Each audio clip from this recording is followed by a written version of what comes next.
Aristo le blédard. Aristo. Et Raoé allo. Nye kobe rea. Bléo. Di akbo. Ek benye jo. Negbe kupo. Amam. Yame. Aristo.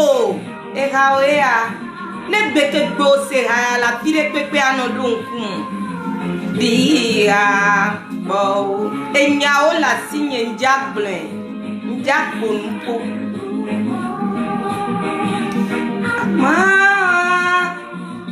nyame akla.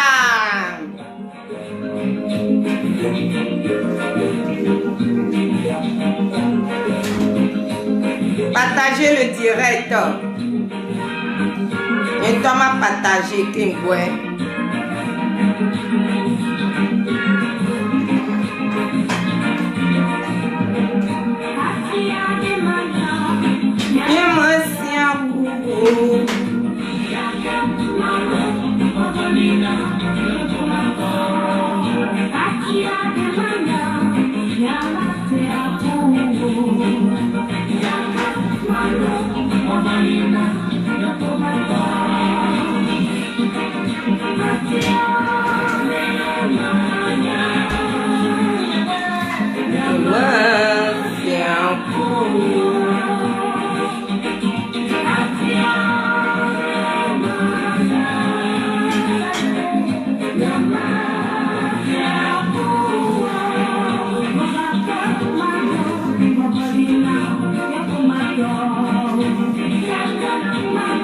Wavalina nye komata.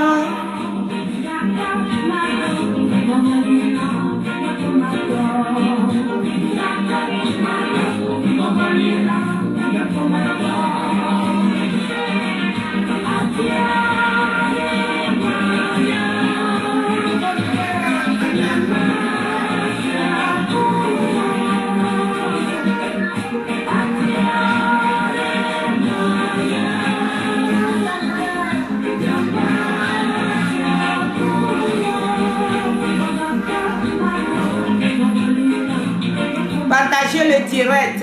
Et n'y a la signe. Et bien, la publicité, il y a les pémoulus.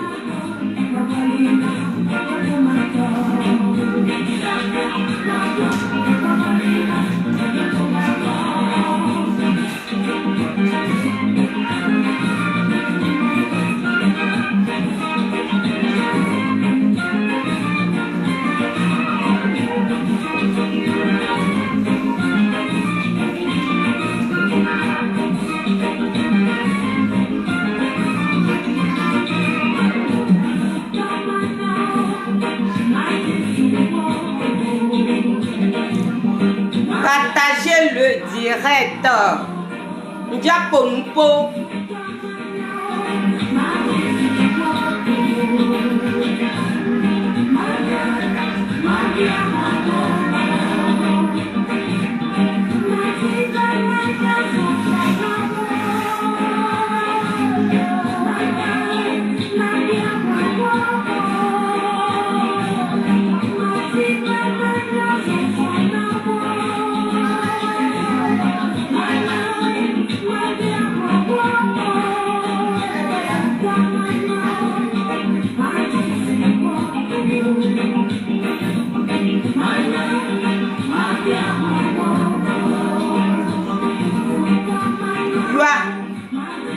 un Togolais.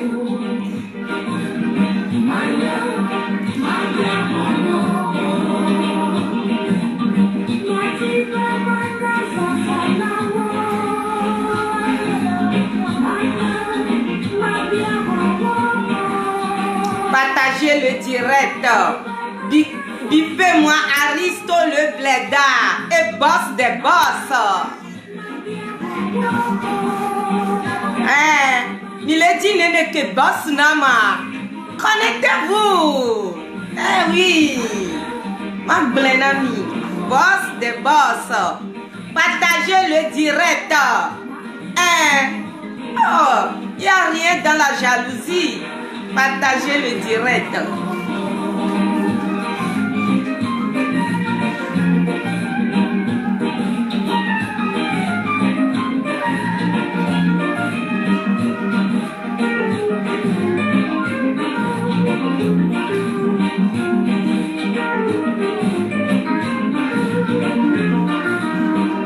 Eh bien, la publicité, il y a des gens il y a un clash à mes répétitions. Ma to vérité, virene togoto. Oui, hein. Il n'y a rien dans la jalousie. Connectez-vous seulement. Oui, hein. Partagez le direct. Et là, il caca, et là, il y a Dada, Françoise Agbo. Parce que ça m'a fait mal au cœur aujourd'hui. À me balé néné. Mais ma vidéo a dit tout qu'il y a un peu ça encore. Il n'y a rien dans la jalousie. Oui. On dit miro duolo, mi soirée les camions. Il y a mis gasso du les camions, tu as mis soirée les camions. Donc, il y avait où tribio les veaux. Donc, nyem jesi o nyem kwa kwa nyem seben ko champo wa edo ntinye nyem le ja clash o ba ma pone ebe be mecha e wa mi gan ho ma pone sibe e no nyenene donc ne ba baba senya ne ba we de kebe le boss ro de kebe zumi doa e de funam vide mi partager direct crash be nya de kwentom le fio wa nya o toto pa nya to nya o ne nya no no.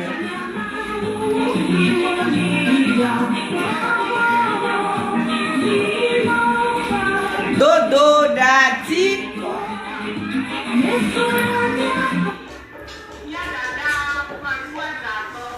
Parce que ça m'a fait mal au cœur aujourd'hui. Mais ma vidéo a dit tout qu'il y a un peu ça encore. Maman, il y a les canaux. Il n'y a rien dans la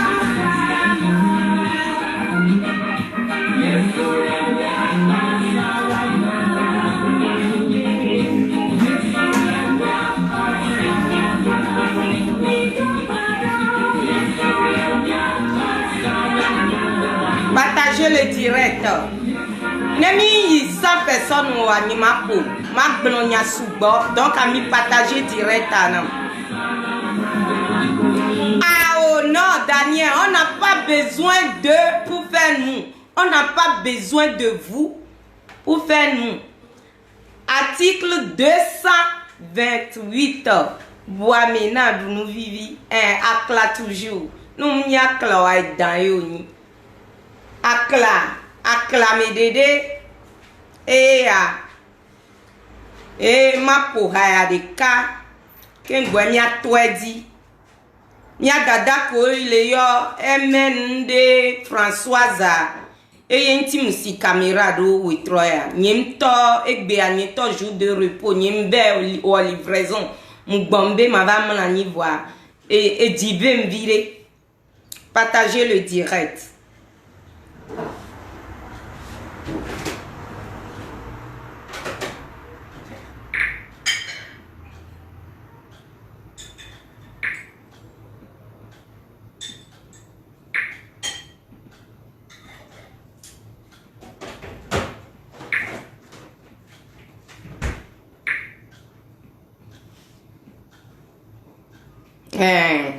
Ma po e hayana Découpe blanc nama. Et quand bah ma toi dit à Hayani voni ma toi dit partager le direct. Il n'y a rien dans la jalousie, hein. On est né pour ça. Et il y a nous même lieu. Nous écrivons clé. Il n'y a rien. Mais dès que matin soit le sotum d'okuso. Moi on adore. Nyemdo venue. Nyemdo et donne même pour mettre dans be mado venue. Ni pas l'on y là je travaille. Donc les jaloux. Il y avait Mlani et Miadano. Kodjolo, ae. Dans Kodjolo, dans Kofié, dans Kodjolo, ae. Rokiolo,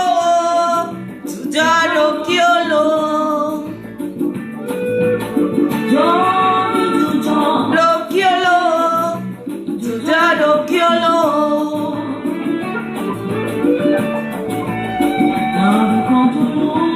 oh, bella bello.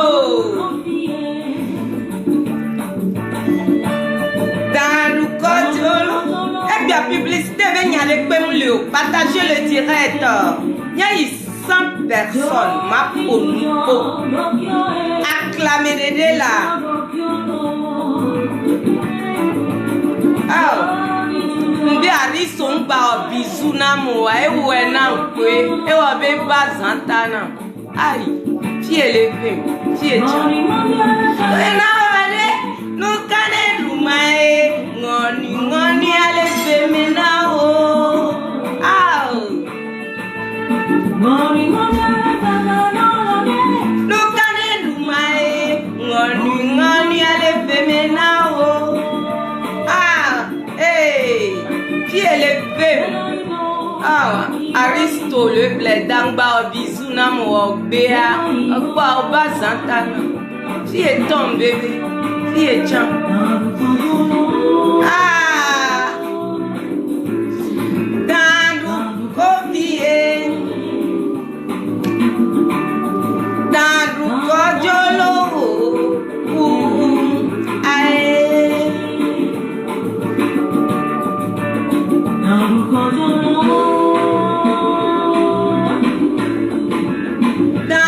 copier, dans le cojolo, aïe. Dans le cojolo, dans le copier. Dans le cojolo, aïe. Dans le copier, dans le cojolo, et dans le mini, et dans mini, et dans mini. Aklavio be et dans rumi. Mi atomi ni dangwa trop rumi. Yes. Aristo. Forever. On n'a pas besoin de vous pour faire nous. Oui, ici c'est Véro. Dans le copier.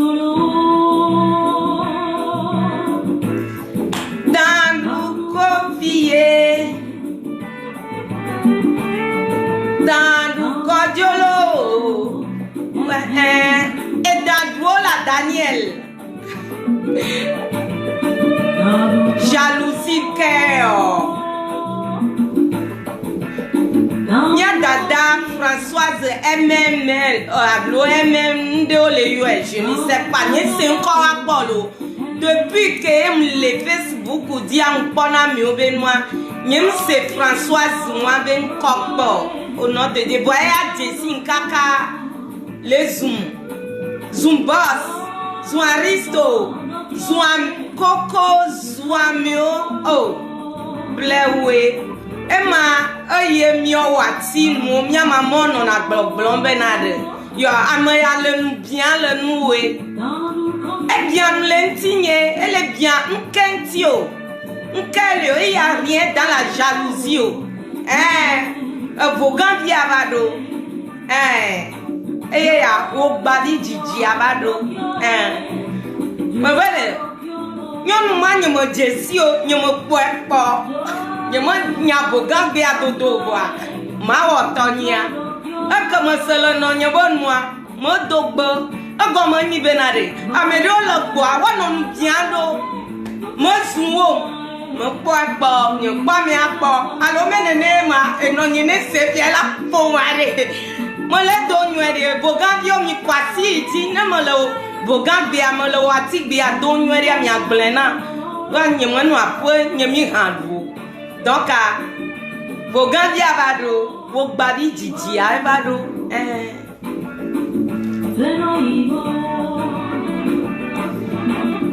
oh Daniel kala nu koma os benyemo la wati bia do nywere o yena le come le nye come arrête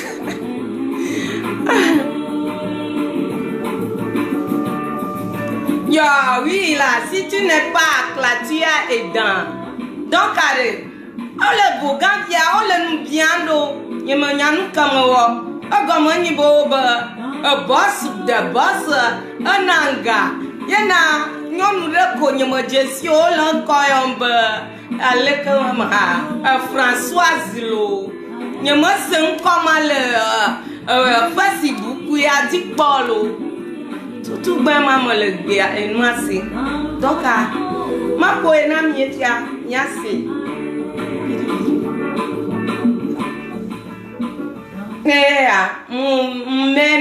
mmemi doa nyendi be ma yedi kaka nya sebe nya vite cuire boa kengbe ma to edi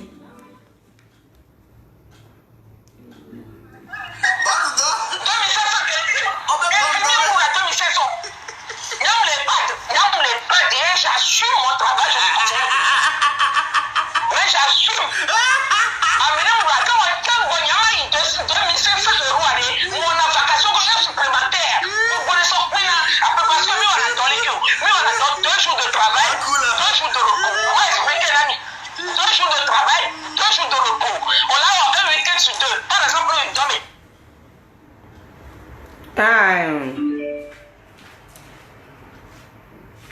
Ngbanane mia trose nyonu abe nya se mia se be nya ye dire ke be tafu mizun ezun boss ezun chan ezun aristo so no ye di amano konu poke gba mia se be nya obe aristo bere mi be meye be magasin yo meye be nde pepe yo ebe yo be yese me ye toyo amebutwe okwe dade ya klapo be sona okay mi mgbe o mi be mi mero muni ye toyo msokude o ebe la be ye ni fifia numero 000 ebe ekwe be ya jono 0 adi nke gbalejo de pepe ke mi gbran yon aklao okwe dan donc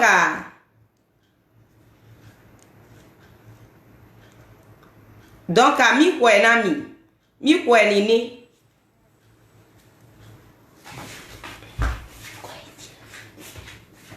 mi kwe na mi nini nyon moi o le yu ebe Françoise nya ni mpo epo ni se be nkopo ni nya be wakudo tata Rachel odo nya alo kebe po ni kudo tata Rachel la on va se nya ga wo Rachel wa ke tore ba wo wa alo ko be de wo do ko lo o ke tore kwa mo ke ka me di o alo mo so pas pour le pied. On va souvenir, moi, pour plus de 30 ans, le mot dire. On va souvenir. Faut profiler l'eau. Mon soeur est même noir de l'eau.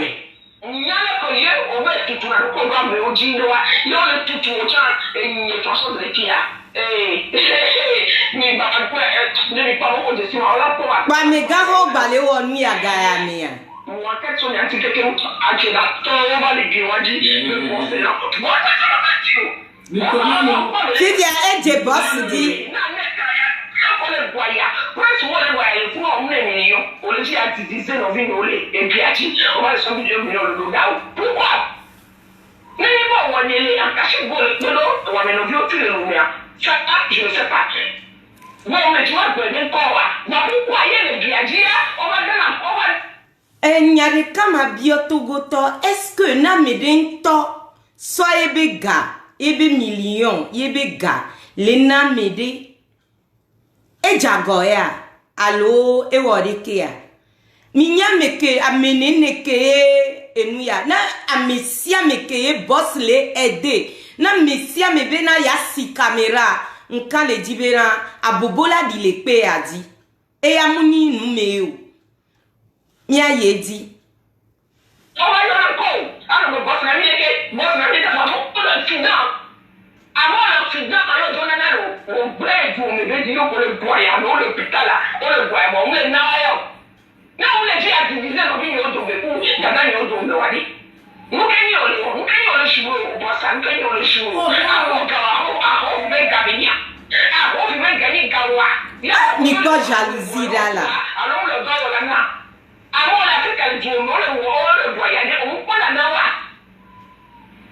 Non. Et moi, entre parenthèses aussi, nous avons ce bosso. Moi, il y a une bonne démarche. Bon, Antoine a une question. Qui fiare? M'le bionyo, e wana benyon mwan tocha la gbeme chan, me de mune 100 francs la wekpo. Eh bien, ma blen, ne ba seigneur, elle se ma ebe million. Boss na 1500 euros. Le mois que va y a, et bana 1500 euros. Semaine passée, et bien, oui, non, oui, j'accepte. Boss, on va d'obale ou mlo, no, a banam ke, ou la coup de careka, obédé. Article 228 douane. Nous demi nous, n'est toye boss à norma, 3000 euros. Roha. Nem Georgina miowari, mi va pour bimenam. Mi va pour bimenam. Nem Georgina miowa, mi ve le boss ne mi a blem, mi a so dangbe. Nene. Mi a be moi, mi a be. Amewa kele ponu kwa.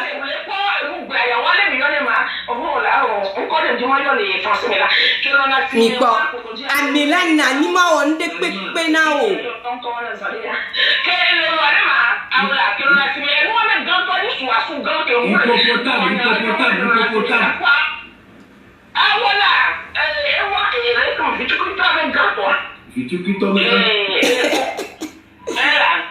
Togolais, mi jagbagba lo. Mi jagbagba. Comment tu m'appelles comment on l'appelle là? Mais des milliers de fois, nya boss n'tocha tout et na me blona, nya ni clasheuse, ni mu wona clash, ni mu ni blogueuse, ni ni de pepe. Vois, oh trop c'est trop.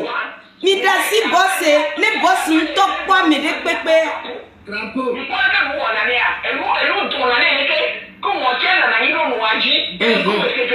Et nous, à quoi les 200 lignes et là que sortir de côté Rachel, Tata Rachel.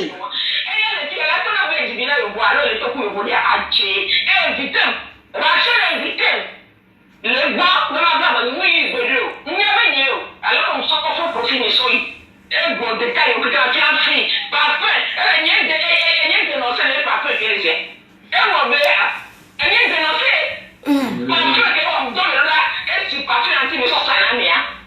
Mon bon bébé, après, là, on dirait que. Et là, on connaît, mais non, de ça, parfum, c'est si elle est, donc tu n'es pas, c'est le moins. Et la même, on a un bébé, parfum à 30 Nana, you don't go to that hotel, no one. I am moving. Out to Cabri. Voilà, ou bien il y a que sur le coup ni français là, mais quel mignon, les français, sur n'importe quoi, mais pas mieux là où t'as, et les gens là, ils se veillent, on peut bien faire rouler, calme. Et je dis, Si on n'est pas ton oui, non. ah, bien dans le hum là. Et de chava correfia, o le yo ebe na de Veronica, be adowino ebe wa pon ayi domi. Mama, funu ma gleno. Muyina domi. Mfona le pieds Rachel et Ojesi, nyemnyabe Ojesi lo alo mjesi. Eva boni. Eva wo nkeke amandrin le boni et don hoya minuit et jour. Nyem Jesi Rachel le apire pepe et Eva Jouami. Ebe nou amere gbo ebe va nde be java o le Bruxelles voix apike bébé amiolia et Didi. Et Didi le boni 1h30 que baba so train va. Eva ebe la haya hotel. Kebe va nyanya webe ye va ye lava hotitio ye la satiti le boni nya nyem enyam no na de ke yim tronu eva gbewa be kebe va ebe ave di hotel mi le di hotel a chambo am le ble kakabe ezando ni no boni nya ke matin no fie mi anto de nkebe la ve haya hotel à tout 70 € à 80 € pour kaka 7 jours ni no boni. Et les béchan, m'lezien dit, m'nibe ye, Rachel est blona benade, verobe yati bo nyanye, parce que Eva matin veti hôtel ke moule, et fille les mia, mila nani, mila konu, mila onu, ne no boni, et bele o boni. Donc, il y a beaucoup de Rachel milo problème, nyem Jesi wo, nyem po si bereke, m'bale se vidéo et a o sodora menu, ak beto a meton patay. Ni monsieur o les un boss nke bossa ona o Jesi bossa e wona mtobe wo yade on po 1 million to chambe nkumi po o le yo vo defi e kakevoa e wo be on le 1 million mi le 1 million so kaka we ke boeva don kare na me deva no ga me po gbe no edinyon nya na me de na mga nya ma hwe boss nam ni ma wole mu hwe ba hwe ke ye bossa munye Rachel bio boss yo nyanye vero ye bio Rachel ne enye bio boss na Rachel e na Rachel ta ele glombe prince kelele dans le mien de nyanye mnyabe na prince William ye allo prince Henri de London yo nye munyon obe lele do nya mewa nye mu sebe nkokpo beke gbe ma sebe nkweni be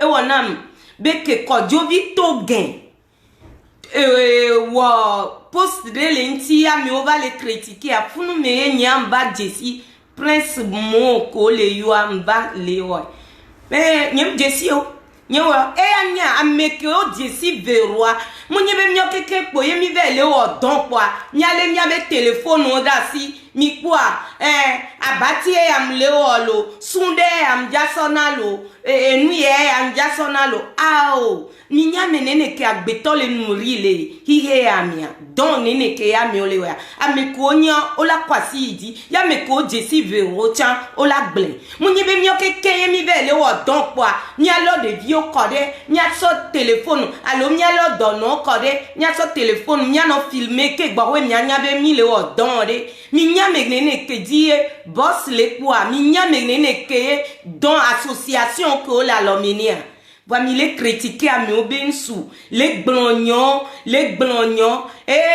nyakui mi mla ni po yo nyabe na de e vom la gbeni o wa nyakui mi chak pomia alo on pona boss be vi o le pe adi o mi gba no wo ni o la nu ke mi munyo wa de nyanye dada nye mu Jesi o peut-être wo pona nye ye na o Jesi o va le gbon nyanye do nye mu Jesi o nye popo voire mi gba no dénigrer amebe yo wa so digbo ami munyo enwa ya mi de tolemi non mu subona ma wo anka le dibena o la no subo vodu ma ube vo vonde ni no miami ni mi le wonde pepe a nyabe didinya ni no ponpo na mi o ma sopo ameke yu mu jesio ni pometo on pone ne ba mi apo pa ba nani po anu glonya 20 mse vidéo à quelque soit et nous et so zami ye tutuba nle simba sim modi ke gbe ke ni yake a me ke so edoda tutuba mi ame vigba ba so edoda yimba se fi anto parce que so nti konam nyinsi que vidéo a direct à toi mi ole blona de vire bena yebe desi le fion bene netizone alo ne wonde ne desia au dadani e vilasio ole wonu le de biagbo les gblon ami o be nya les zon ami o flan nene o pon poa o jesima o po boss poa o po aristo nto chan ke yo le gblon o po aristo poa aristo zunami bio mi adoko se benade aristo va zu e woke nani le funwa o do nwenti a un gblon nya de ko no poa aristo va nani poa yonko les zunwa amekwa aristo zuna anya benade ende ari o wona aristo ayi bezun enwa yam kanyo aristo zua mebi o mzua mebi aristo ane ba zunye nto ne zumvuari ke gbanya ke la sinya ne magbin no nde do nwa aristo nti wanya ni kan edibe o la mlani o tata Françoise alo mama Françoise wa o la mlani le homikwa aristo la ba swebe camera la va no zoom ne mi le onde pikpe le miabe iye amia miabe didinya ne no pompo na mi be a enke ele wo ya ne wo me tobe na o la be ni indienne alo mi le sitoni mi le aristo di aklakwa yo la va tafumi mi asomi so ogbon mi asomi so koklo mi asomi so ahone alo kakaraka kengboro me ne enu ayine on aristo chan sibere kole blanc et ya kaflazi andre nyindi be mayu yebe nkova mayu raula nyam yona raulu ke raulu to enu ya dia ela no ento be susumi ne gbadun kwa gake me be so vache papa be nyaba dare juwa ya mi ole yo enyenyi procureur be son enyenya me pote ke yo raul nto chane le e gbaldun kwa ela blem yo kakambe raul nde kukuno on toche on nyanyo erebe o piqué na ncham piqué no wa nyanyo erebe na re nyemunyi endion wa nke ami o le gbon na wa na domele duwa o de kape kwe janya be adomele raul ni lati blenamia o la nyabe ye de kape poye adomele du ami o la no se veve ku o la no ngevwa o mnya veve ke yo lesio yintia dasi ngbaso nyawa ti téléphone ngbaso nyawa o effectivement e blenze de kabe we mle ya pide chan kwa e couper directa nyi wo susun to chambe nu ya lava ikaka lava le raulo kaka mdolo le ne benare nyang blonto nyano ni tokela senwa mujiji na tibe papo raula elagbe ni mi ade biesi mi ade esi munyebe o le raul kwa mio alo mio ke enu raul chan dona ebe nkokwe na mi muno na raul be video me muno na me ya mio mi so head mi so nu ya raul de koyoa mi tikpo mi wode ke raul ava toare nyakele sio ebe nu ko keke mi proposer na ebe ne wa yin gbaja wekio wa mi gbale ziendi nu kewo mi dasia mi obevie alo ne kuke gba mi anya ne kuke gba mi anya yin di be ma yo ebe nko le video ya mi wa trop c'est trop maman Françoise mde kuku no nyim jesi wo nyim popo na me de se video ya ni tagé nyim sebe nko posigbe dès que m'va le sebe nko egbelo mde kuku no je ne suis pas blogueuse nyim wona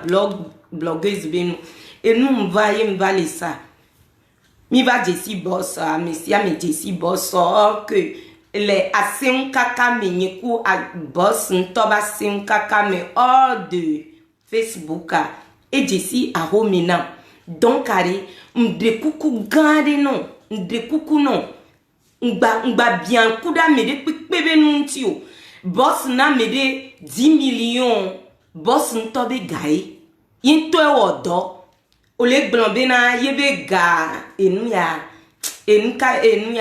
nkabe gae benyima mkawo mkan le di le funu ma kwa betobe ni boss na oya nyim bio kaka 500 € alo 300 € non ton 200 € a e ke mi le oya o la wewu bon po yenyibe adomele vu me wela tone boss benare ami o le dole lomi ami o prince mon est-ce que boss benyaya yo la ga bien tocha mi la ga biare do la va le la no zun la ben suoho mu le reko enu ala me mu le si alore keke gba amia ejila jo e ba no ga aode no mi gba no woni ni o ni mi le won de pepe amia no dun ku be na de nyonu si mi nyi mi acha mi sin mi divi alo de ko glono mi dana si ani ne wetri ko eho ejinde pepe 3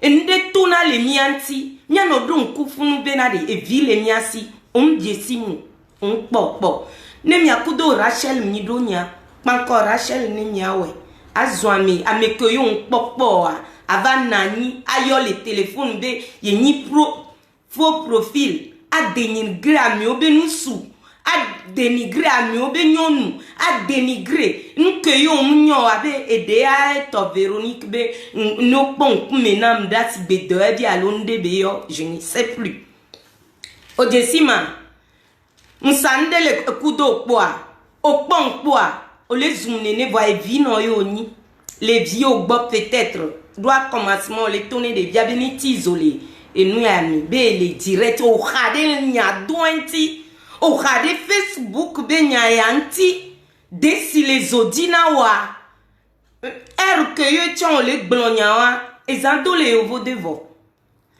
moi au lieu d'adesi nkambe dibe peut-être odia idomegbe yo le radesi on le benen desi wa le do o va le amebube enyawuli yome min so le ya tire pepe o e so akapla ziandre o la se o la be veron que yo zo akapla ngba vale allo toton ni ya de ko gblona ma boss que yo le yo boss vale wewa o la se e so o la be ngba vale o la se ariso ngba vale de ke didinyo la gblona do ni mi le won de pepe are nkan le di bede no ni Christo to o la kenyi voduba mede vodua e la homenam kake voa ni musuboni catholique to e muni chrétienne ye muni voa fike ye muso ejukeme ye muso wo gba yoyone vodu le miade nde pepe e la home enonye ke ntoche njima mami siye beni donc are ne mi le wo mi abe nu de pepe a eta ke en so ba le ya omunyo o va lim les on les Facebook di on jesimu e soa na do me va le duwa o la be aya do me le duye alonde le o vioria vo nde pepe ke yo la ni gban adia ngba bo ne ta le du on to cha buta me be alo yim so ta so pope ndeke me ke gbe be va le duye zan ya mi uma nde pepe ke yo le ja wo la ni gban adia ayi do ko me nwede ne abuenti zewo ken gbogwe ade akele mia be numea eye nyi mia be dagbe eye la no la ni dagbe eye ke la gbana ekula vano donc on jesi bosso atote boss be nya gblogblon le peadi atote a mezuzun o de ka oponu nyonu ya be nya kemle kwa e ponu po kaka gbogbon cham le si o kwa e ponu po izwame kaka o amiola wo j'aime non amiola we et les remporter nkanawo o le dénigrer ame kocho le po j'aime non on jesi nye vero amere ya kokola jesi mulo amere la temba blanc la trique la blonyare no be o vero acha e ya le amesia menti amesia medro arrière amesia medro enyao lenti enyale mio keke mianti wanye kale di benale nyani veru ma va nani po amekeye nyin popo nyin jesi okwa aba le téléphone kwa no téléphone amebube direct mecha e vo azwami atite a odadani mi sonde pepele ya video la Françoise Jesi mon pokpo wari peut-être rari fofo de be amede de nchaminyere la hihe ya miari mi sonde pele ya pire pepe o mi gba no oneni o nkele biankuna o nkele vio nkele na yo gbe alon dodon nke na yo gbe alon dodon le nou keye boss le wonti o le mia me ko ba ma me sia me ko la va be yesi camera la no onu ori do na mi le odo cha mi bi le odo na mi ogba le odo cha mi bereke na mi ogba le odo odeke cha mi bereke deke mi be yo awo nchanto mi be aristo a nuka ebe nana mi ma nya aristo a vi mi nya ke a classe wa gate meye a klabe nyanto aristo le kase unri kaka ase un kaka mekpo bere si bere ke mle wo ye kwa aristo le noa di mi le kase un jun akaka pa ebo ya klalo ye be ba so omu noa va yo bio mi amere o egbea mi nya ke ye a klaso kaka ya aristo vale wo mi be me toyo mi mgbe o que aristo un fond de ke ya va so agban so dare o mama enua Françoise be akome be na de ku enua kan pleru me na ye ne ya du opo ari o mazun na aristo va zun wa pa mi ya o ke nya me gan hoa me wela wonu onya de ke nsegbe o me do obe ni owula lo ko klo be na de ye be boade ye be blea eti horonu ola wula kaka boade ma uto hono kele dipua omulo adu eyo olesia ma uto hono ekele dipua ole zumi le wula melo ozum boss nywere ozum nywere ozum aristo nywere ozu koko diama nywere ozum enwa tata Rachel nywere eyangbe mi ngbe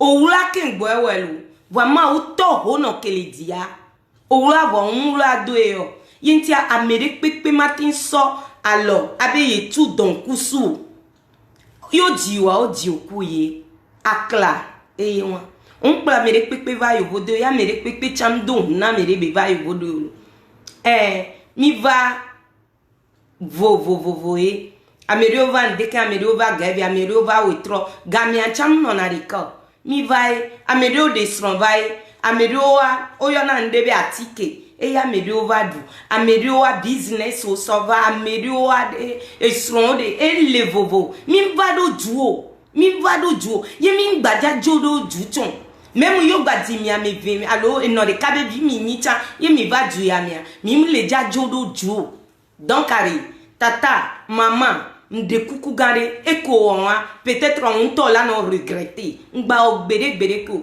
no si anu be agbazun o tinzun nyani mjesi wo nyima zun nyima make respect wana ogbere o voi evino nko osonwa situ o le da pale de biato le tone de biabe e netizo ne desia e wonde nam kwa e wonde nam be gapopo wa mea de via peut-être dia school e gbe lundi odola kpo bio e la mla ni gapopo wa me ye la va no tizo na desi o khade amebu be gatebele maname allo le namio so le pe la miontia o khale jalousie wanti bena nkaye tata Rachel woyo amanyanye tona boss nyanye glona boss e bena tata Rachel mon so téléphone yo bosso boss abe numéro noa boss a non akami mi yo boss ani mi ake boss you now ena 1500 euros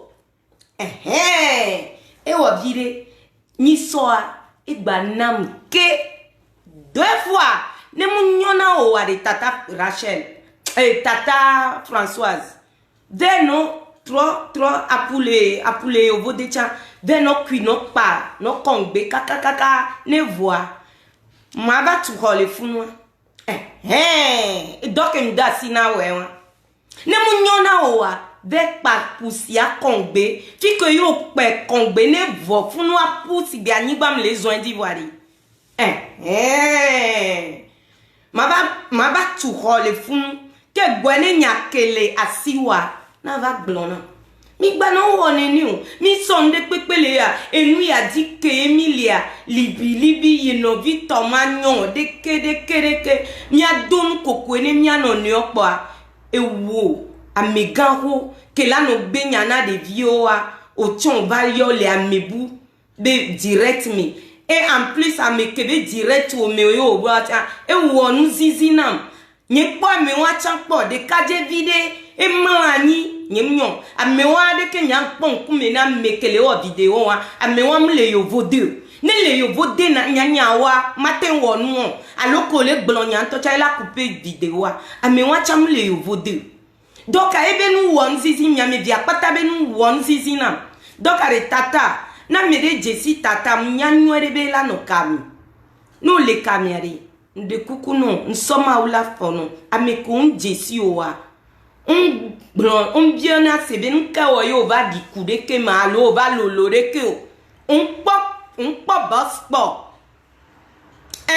on pop ni vero ya on pop donc o matin va no bien sebe nka wo lolore ke mo alo nuka wa ye mule mdikude ke mo o jesi mo ameko jesi o amede mu no na ezun amega ho yi oni magbadun kwino be vi no yi oni dinusia dinua ne ma udrua no leme tote ani asida ni owa tamnyo wa dinusia dinua odona sisi bereke ncham woneni nya no dun ku efun enwa tete ke banana mi onyono wa edoye mi lele dolele gapopo wa mi amedio ko ya domeduna omlana ni onte o kliko na e donc a ele sibereko o la fo fula le kunene amede mvana na nipo nyonu si abano zun ha o vi nyonu si ke mu wonde pe na wo owe ne mi le wonde pe le epe adia mi no dun ku eso enya wa pe la sinye yi mbe ma gblono tata Françoise tutu gbe aye msi nko nyi msi chan nyi po le direct de me chan po nyi msi nko gbere po de kuku gare ngba oni niku nle de kuku no to le nu ya mi to le mi amega homu no na nu adi yo la gbagbe nyana mi chale gbe nyana mi o nke o amesi ame jesi monsieur bata be nu akwa mi bata e o la poi adu enu ya meni o fofoni o le magana mi o le wonu bwa obe mi ano vide le dollar amiri o chon la hoela adenu mene lekem jesi boss doa ne de ko so amiga ho be gbe so ye gban kan le di no be e la gbon be enyon be yese enyon wa ba la mi obe nsu o darepo abe mu le nyon ere o nusu o ne ku playa alode ke o pa enyon ni a voir que me regretter bena depuis que les pono soit peut-être là de 12 ans lo 13 ans lo et les boyo les unene et toi ne coûte playa mu les sia et nous et toi ne coûte playa mu les sia o les zoamere nene o munyo mi gba no wo nya le de kuku no e ngba vani ni na va zoamiko o te zunya lo npompo o la te glonya de pepe ke son tinya amerecha latin jesi latin nam non ape infoni o la zumfa voire no la zoamiare amiane wonde no kingbo na azu nye wonde na o wonde na wa mbale ko mia le pompo a nye ko mi dogole noa etomi po a mi pompito lo ju po a aw mi tuampe po a aw mi po bol po a aw nkami wokpo yo va lem dade le zoom la mebu be dea va be to vero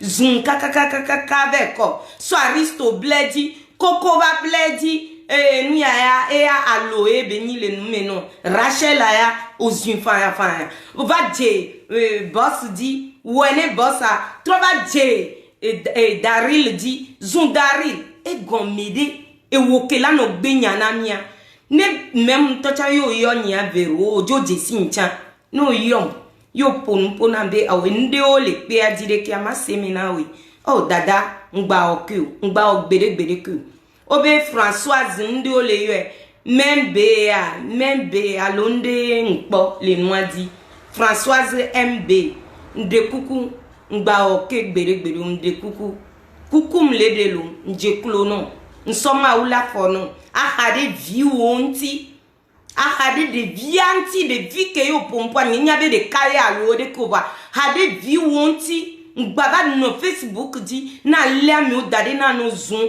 bara nini a merebe to a merebe no a merebe fofo a merebe ava le ko yom jesi oa mi o keke le kamena me fia mi le sigbe 135 ene mi le de kukuna mi bena ngba jog bere o nyani verwa nyani ma va nani kwa ava le amere ke yi mu jesi o nyi popo pa e bo ato ezuzun oduminto mi pon kumeneda mi wodeke non me plakpla wo kele on ja pla viwa non ngba onini o munyebe nye munya mezuzun lo hai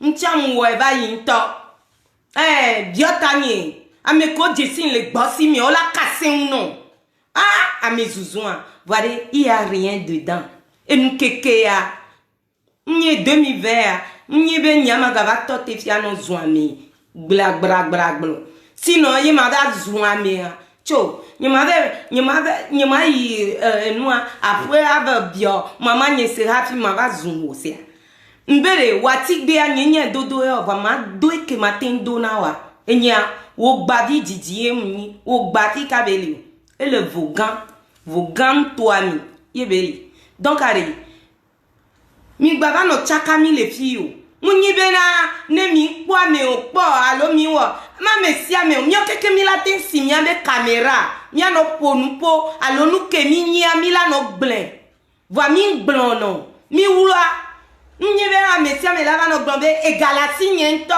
alo mu yi fi e po alo mu yi fi e po mi o keke mi wo nu le ameko je si mi o la blen on ton baba blan akafu be na de e jenton nkana fuero ko benare ye vivio garo mi wa e vivina kake voila be desia on to makafu doko ami ono gble no no jesia medele liban be jumia abion konyese la gble no Beirut abion konyese la bena libano gede ya pe profil nyina po o jesin keke abio la gble no na onya mere be no Cairo, Égypte, abia verum kose. No nyamere beno Dubai, abiese.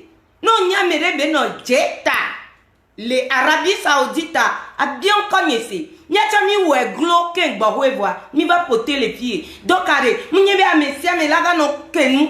Munyi nu yalo, munye alo. Muore ke nu yala signelo, nu yala signo. Ao.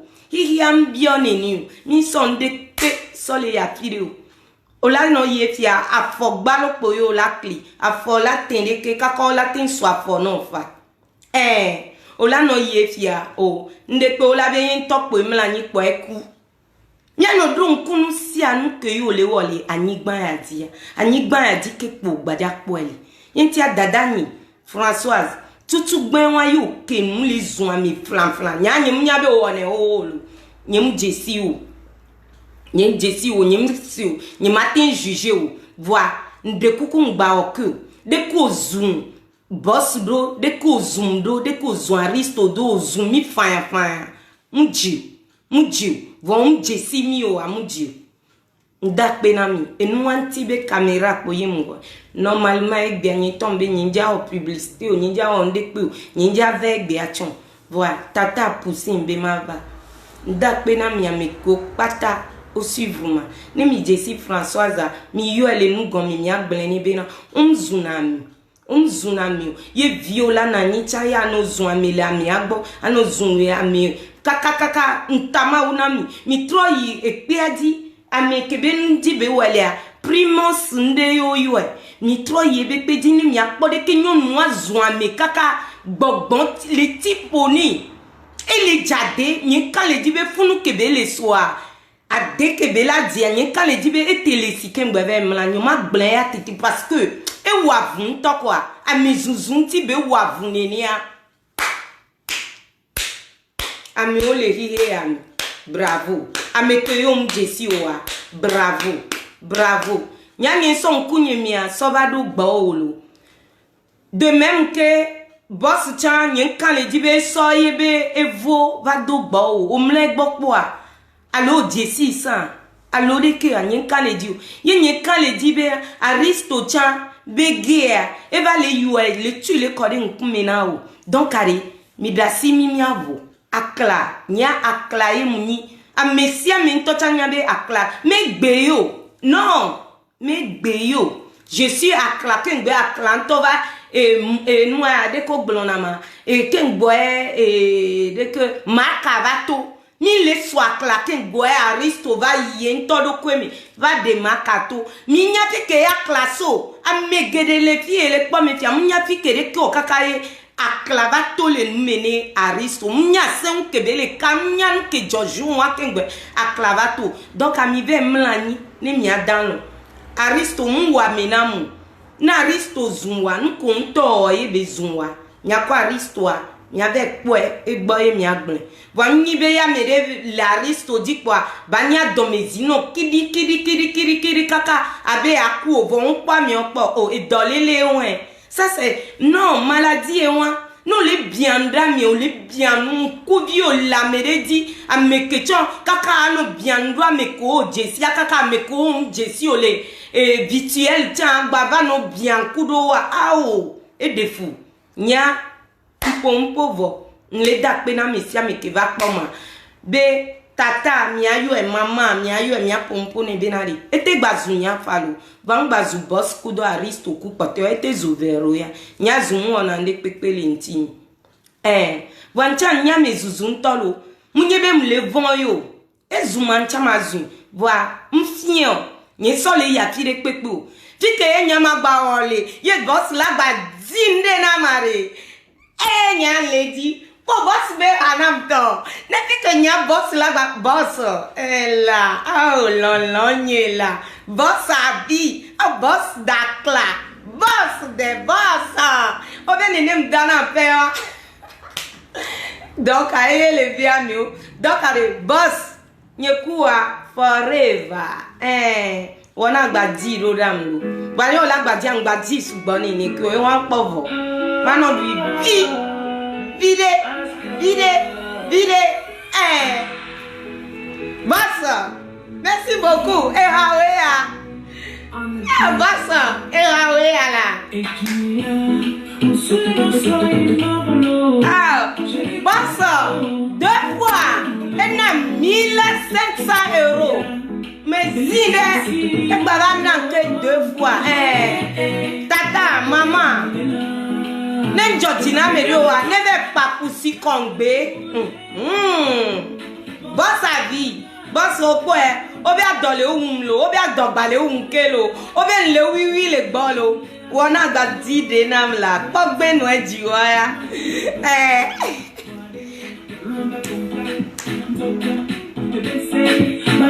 Nana de tupe yemdo na olo Aristo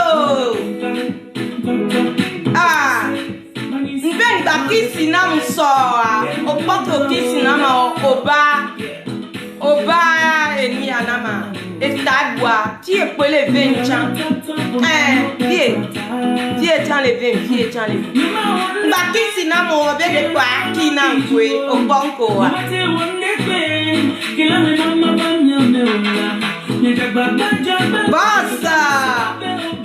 Boss ngba se wa be nyolo janvier ole nu wa enu mwele wono boss leke wana na ora leke minona efena domena Aristo de kenye koni le tena domena la va koka Anisi la de tipe yemdona wolo Anisi la de tipe yemdona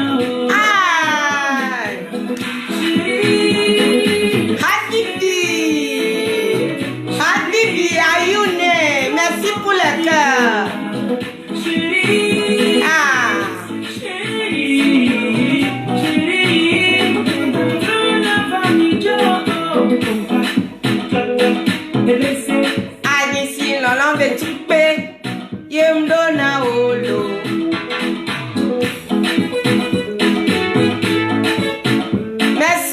beaucoup. Merci. Merci. A Claudio keke minodo merci na boss na. Nous ke pata bele wa. Ape jene. Anisi lolo be tupe. Emdo na holo. Anisi lolo be tupe. Emdo na holo. Boss, ape dasine wa gble, mi dasine wa gble, avati kona o. Benye mule ola, oya fide pepe. Amenya glon la oli, kaka yo vode chan. Amenya tola oli, no vinye we dikpo mia dolo, ne mia so wa mi sisilo. Atuto abonu po avati kona o no vinye we di komia dose ye mia so ani sisilo atuto abonu po avati kona o hey dasine wa gble mi dasine wa gble avati kona o lavati kona o la gble kaka eve me kwe la senkuno goro aklayale ele forever. Merci beaucoup pour ça. Merci na me ko pata ova koma boss bisous awonu ke eji ogbelona wa non to poga obe agba na meke ni milliardaire wo tochan ane ameke mlele don ontowe ple asike onto e odo plasike meke duro ayo lana yo keke mi le kwa mi odie prisonnier o le funu mi pona wa die dono le mi pona wa di von mi o keke pe la so photo ava no dare Facebook dibe mi kwa enye wonu yalo enye we yo non a mesia meya edi la domine donc ari mi be wula dire la mi de kukuna mi we ne sumiasia mi we eke amere chankwa ne ba we ye mi ada si boss ba vunamlo nyoa ma daki kona mi lo ki kon ye mi gele boss ntia ma daki kona mi ma daki kona mi si ça bye bye merci beaucoup bye.